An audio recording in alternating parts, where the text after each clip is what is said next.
ఓం శ్రీ గణేశాయ నమః. శ్రీ సరస్వత్యై నమః. శ్రీ గురుభ్యో నమః. శ్రీ వేదవ్యాసాయ నమః. శ్రీకృష్ణ పరమాత్మనే నమో నమః. కవిత్రయ విరచిత శ్రీమదాంధ్ర మహాభారతము ఆదిపర్వము ప్రథమాశ్వాసం. శ్రీవాణీ గిరిజాశ్చిరాయ దదతో వక్షో ముఖాంగేషు ఏ లోకానాం స్థితిమావహంత్యవహతాం స్త్రీపుంసయోగోద్భవాం తే వేదత్రయమూర్తయః త్రిపురుషా సంపూజితా వసురైర్భూయాసుః పురుషోత్తమాం భుజభవ శ్రీకంధరా శ్రేయసే.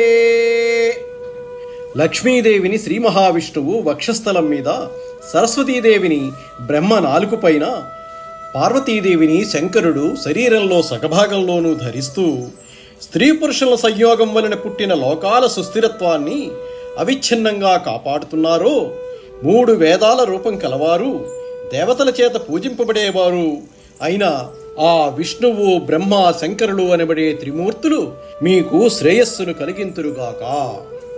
కావ్యారంభ పద్యాన్ని శ్రీకారంతోనూ మగడంతోనూ ప్రారంభించడం మంగళకరం. అందువల్లనే ఇది మంగళ శ్లోకం. ఇది శార్దూల విక్రీడితం. నన్నయ్య మహాభారతాన్ని తెలుగులో రచిస్తున్నప్పటికీ సంస్కృతం అమరభాష కావటం చేత ఆశీపూర్వకమైన మంగళ శ్లోకాన్ని సంస్కృతంలోనే వ్రాశాడు. త్రిమూర్తులను స్తుతిస్తూ ఈ సంస్కృత శ్లోకంతో నన్నయ్య మహాభారత రచనకు శ్రీకారం చుట్టాడు.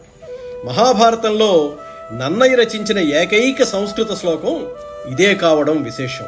నన్నయ్య ఋషితుల్యుడు.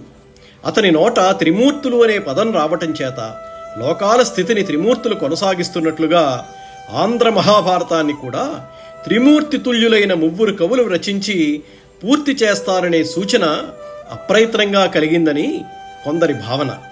నన్నయ్య పదం నారాయణ శబ్దభవం, తిక్కన కవిబ్రహ్మ, ఎర్రన శంభుదాసుడు.